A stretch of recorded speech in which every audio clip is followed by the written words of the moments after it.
Hi, everybody. Um, I hope you all are doing okay. I've been emailing some of you in response to your D2L posts.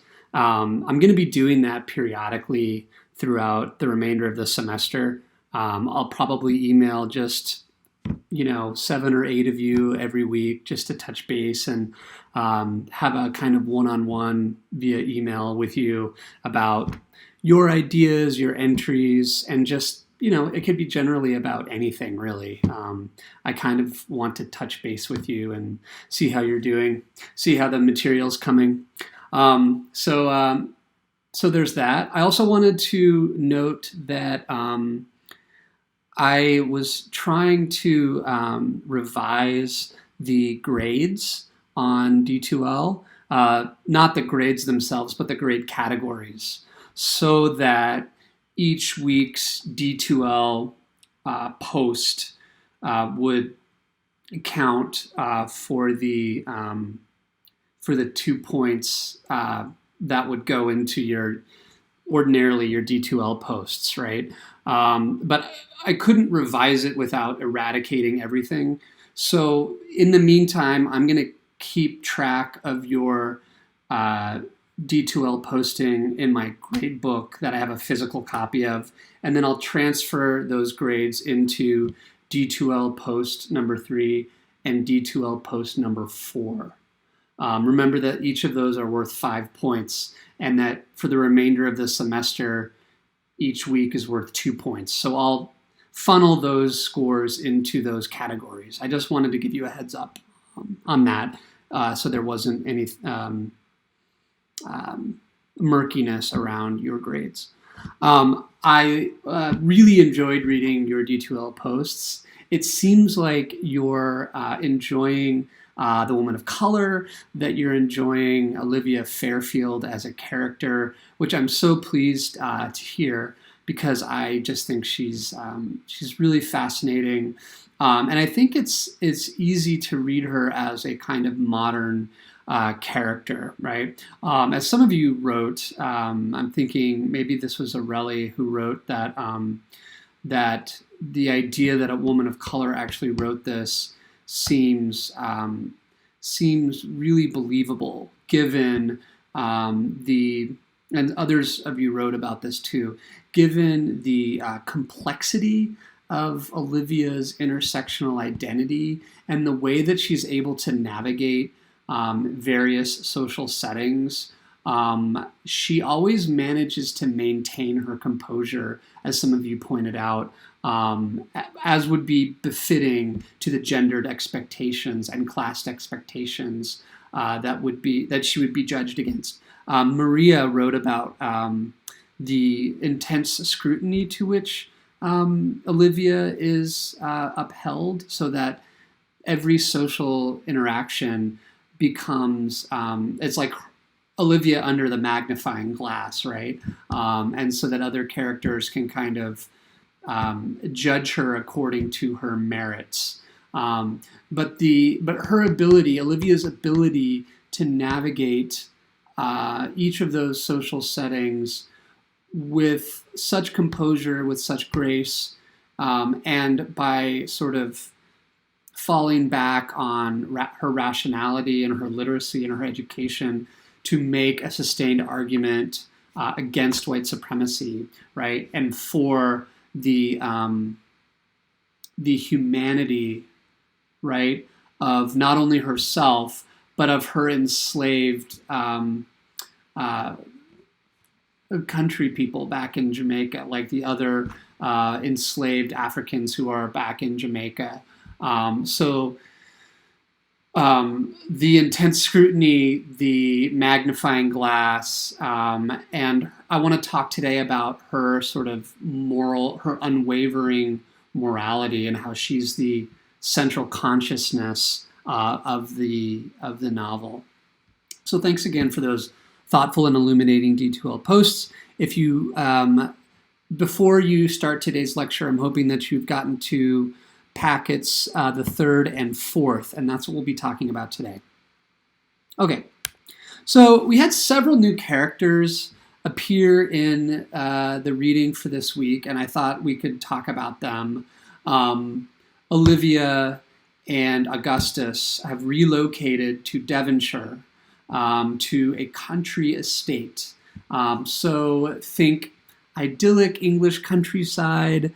Think, think of those Jane Austen adaptations you've probably seen of a giant house surrounded by beautiful rolling green hills and, rivers and so forth. It's a bucolic setting. And yet, the country provides its own social setting. You have, first of all, we're introduced to the Ingot family, who seems to reign supreme in this part of Devonshire. And if you go to page 108, if you want to take out your novel, if you have it handy, page 108 and 109, we're introduced to Sir Marmaduke, which, by the way, I think is a wonderful name for a cat. I want to get a third cat now and name him Marmaduke. But you have Sir Marmaduke Ingot, Lady Ingot, they are married, and their son Frederick. On 108, and they live in the Pagoda. That's the name of their estate. And Sir Marmaduke is what's called a nabob, right? He has made his fortune as part of the East India Company. So he's an Englishman who has been over in India with his wife and family, basically profiting off of colonial enterprise of one kind or another in India. And he's brought that wealth back to England. And so it's interesting to see the ways in which the Ingot family is also to some degree racialized, but in a much different way than we see with Olivia and Dido, for example. Anyway, on page 108, we get a great character description of Lady Ingot. This is that third paragraph. My lady is a masculine woman, very hard-favored and a forbidding countenance. Her voice is nervous, nervously strong. Her utterance clear and her conversation vastly above the common level of her sex, so much so that I understand she is the general terror of the females in the vicinity, as she usually engrosses a great portion of the conversation and will make herself be heard, if not understood. But Sir Marmaduke, having acquired a very considerable fortune at Bengal, and liking to keep a hospitable and showy trade and to have his house filled with company, of course Lady Ingot gets a few attentive hearers of both sexes, and the good dinners, the turtle, and the curries at the pagoda obtain her ladyship general sufferance, if not general favor. So Lady Ingot is somebody who she's masculine, right? She seems to be educated to a certain extent, but more than that, I like that Olivia's kind of throwing some shade here. As I think that was in Devon's post, he talked about the shade that she throws, and she is throwing some shade here. She's talking about she's referring to Lady Ingot's education, but in a way that sort of diminishes her education, right? It's not so much about her intelligence and rationality; it's about the level of her voice. She is loud, and also because she is somebody of a certain class, the people who come to the pagoda where they live are sort of under her in terms of rank and status. So they have to comply with her whims and her wishes. And then, of course, Sir Marmaduke and Lady Ingot have a son named Frederick, who is, I think, 15 years old. He is described as very effeminate and diminutive in his person. So there's gender transgression there as well. But also he is, the parents are not doing a good job of raising Frederick, right? They're not inculcating him with rational principles or with a firm moral compass. So we have the Ingot family. We have Mr. Belfield, who we end up hearing more about in Packet the Fourth. He is Marmaduke's uncle, and he's been reduced to a level of dependency as he ages, right? He's an aging character. And as Marmaduke and his family have returned from India, they have taken him in, but he isn't really shown the respect that he is due, right? And of course, Olivia is able to see through that poor treatment of Mr. Balefeld. Again, Olivia is the firm, unwavering moral compass, the moral center of this novel. Then we have Mr. Waller, who is the tutor to Frederick and is has the impossible task of teaching the son of parents who don't seem really interested in disciplining him in any kind of effective way. He is also in love with Caroline Lumley, right? Who is of a lower rank and status than the Ingot family, but she is also far more virtuous, right? So in this way, the narrative really kind of pokes fun at the aristocracy, and in particular at the nouveau riche, right? The newly rich. Again, Sir Marmaduke's somebody who's made his money through mercantile enterprise and through colonial enterprise, and apparently the newly rich in this formulation don't have the education or the moral framework, whereas Caroline Lumley is a gentlewoman. She isn't very wealthy, but she has wealth in terms of her education and virtue. Her brother is Mr. Lumley, the clergyman, who has a little bit lesser of a role. And then there's Miss Danby, right, who appears at the Ingot family's, the first sort of dinner that Olivia has with the Ingot family, and claims to be a flirt and to have had a past relationship with Augustus, right? Not a sexual relationship, but a friendship of some kind, and a flirtatious one. So she's also sort of an unvirtuous character. So those are some of our new people. Oh, and then of course, and by the end, right, we meet Angelina Forrester, who is who it turns out has been married to Augustus all along. They had what's called a clandestine marriage, a secret marriage. And Augustus was under the impression that she was out of his life. I think he believes that she's dead, actually. And so in that way pursues a marriage with Olivia. And then, of course, Angelina comes back and is the mysterious guest at the estate, right? She's living on the edge of the estate, and it turns out that she is Angelina, the ex-wife, or actually the current wife. And so because of that, because of her marital status, Olivia's marriage to Augustus is annulled, right? It's no longer operative, which means that, and we'll talk about this, right? That it means that Olivia will now be under the control of Mr. and Mrs. Merton. So some other narrative developments that we need to take into account. So I was really sort of, I kept going back to Olivia's unwavering morality. We see examples of this throughout our reading for today, but if you go to 125,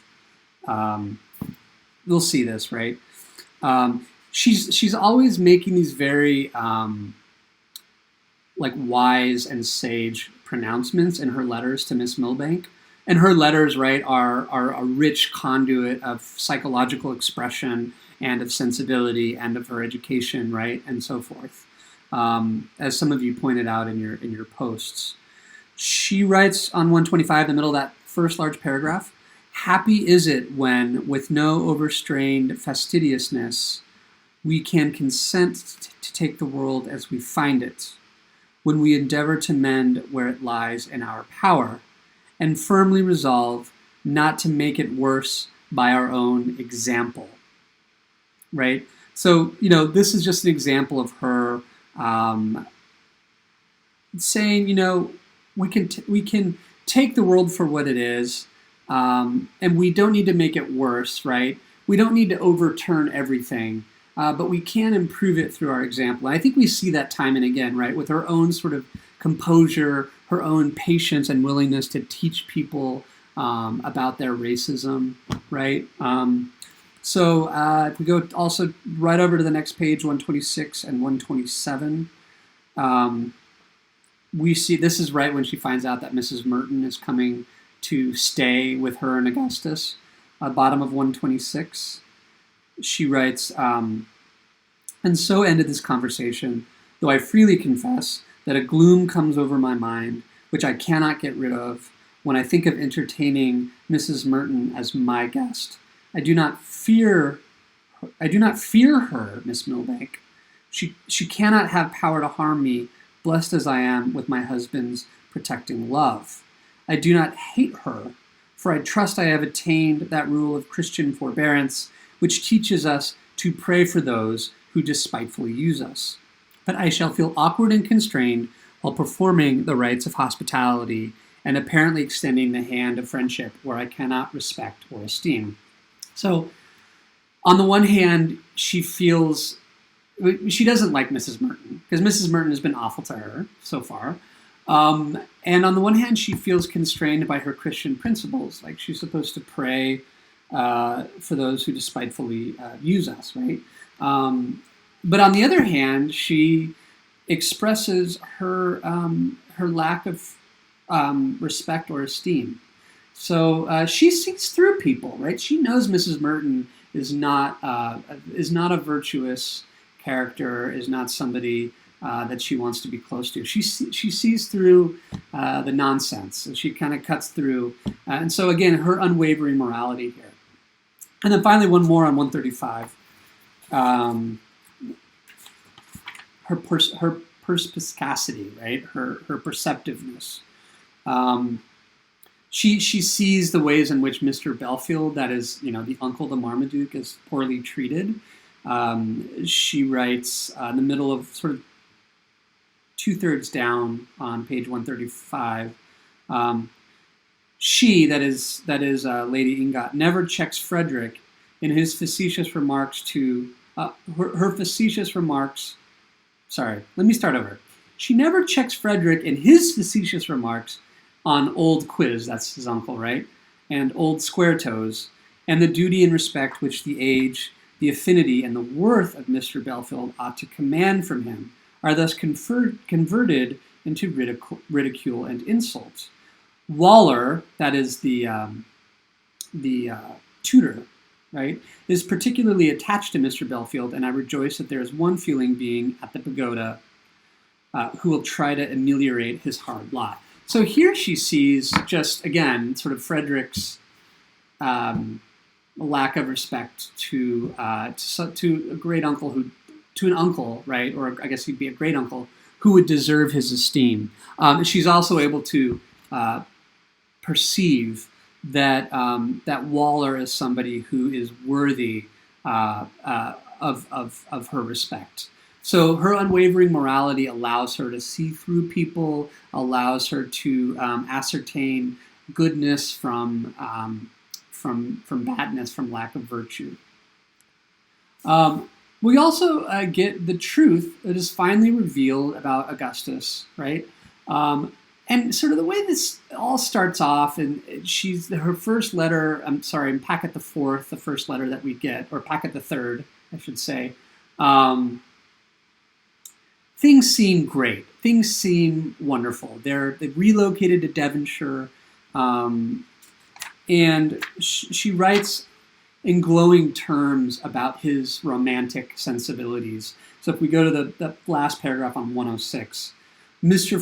Fairfield has patience with me and all my wild strolls, and sees a beautiful view of the sea, a disjointed rock, or a lofty tree with an enthusiasm that equals mine. So he has romantic principles, romantic with a capital R.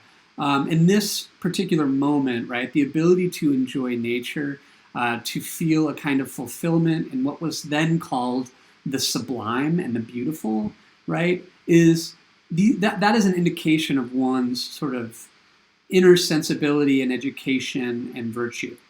So she sees this in her husband, in Augustus.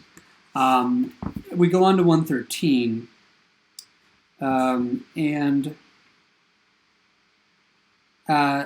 we begin to see, like, we also see here, she still has doubts about him, despite his romantic sensibilities, right? In the middle of 113, they're at the dinner party at the pagoda, and she observes that that Augustus is kind of ashamed, right? She writes, "My husband is then ashamed of me. He is ashamed of my person. He dreads my being seen by any of his former acquaintances as his wife. I must then be still disgusting in his eyes.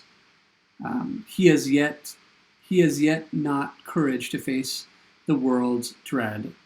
Laugh." So she thinks, right, that Augustus's deal is that he's still kind of ashamed of her because of her complexion, because she is a mulatto, because her complexion is darker than the fair-skinned people at the dinner party. Well, that may or may not be the case, but what turns out to be Augustus's true failing is that he had a clandestine marriage, right? If we go to 140, the truth is discovered about Angelina Forrester.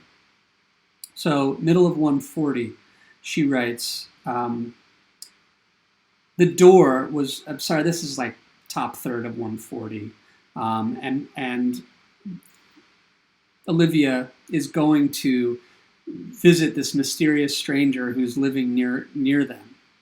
The door was burst open. A female rushed out. She sprang by me, crying, "Save, oh, save me.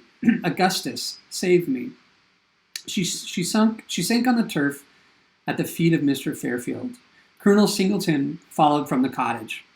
He tried in some confusion to account for his appearance, but I heard him not. I saw Augustus only. Astonishment and surprise were the expressions which momentarily overspread his features, but to these appeared to succeed fear, apprehension, anxiety, love. Yes, love, Miss Milbank. He held the inanimate form of the lady to his bosom. He conjured her to open her eyes, to awake. He called her his wife, his best loved, his lamented Angelina. Right? And this turns out to be Angelina Forrester. So we get the eventual truth. So despite Olivia's unwavering morality, her education, this is something that throws her for a complete loop. She passes out, and when she wakes up, she's attended by Dido and Caroline Lumley. And Dido, I wanted to talk about her a little bit too before we get to the end here. She's taking on a role as servant, right? And maybe I'll just share a couple of these passages. But if you look to 105, Dido, again, she was enslaved back in Jamaica, but now in England, she is no longer a slave, but a servant, right? She's paid for her duties. She's, free, quote unquote, free, being on English soil. This third paragraph on 105. Dido is delighted, that is, with their new life.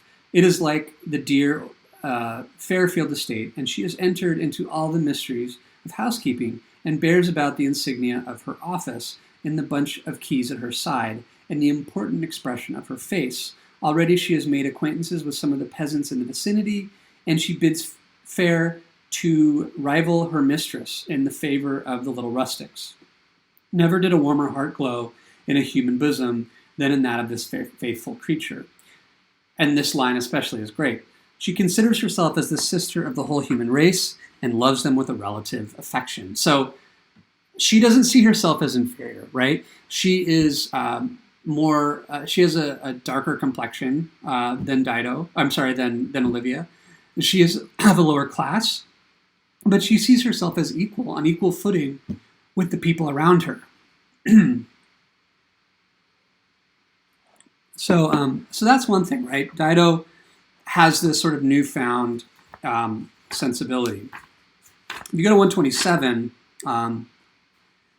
she is supportive of Olivia, right? And the first paragraph on 127, Dido is as much out of sorts as her mistress. That is about Mrs. Merton's visit. She does not like the idea of the townish Abigail and the monkey footman who treated her with so much sang-froid at Clifton and in London.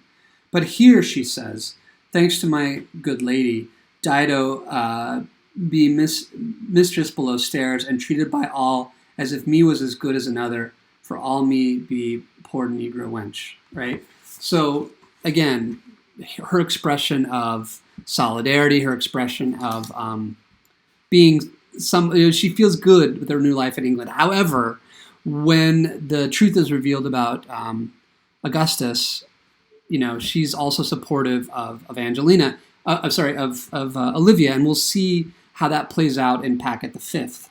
Of course, there's Mr. and Mrs. Merton, whose duplicity we must account for. Oh. My cat. We should have a commercial break because this is going on longer than I expected it to. This is Bela. Say hi, Bela. He is a sweet tabby, about 9 months. He's really actually pretty terrible, though, because, oh, look, he's wanting off. But he is always getting on the counters and being places where he shouldn't be. And I'm getting to know him better than I ever thought I would. Anyway, back to Mr. and Mrs. Merton, right? That is Augustus's older brother and sister-in-law.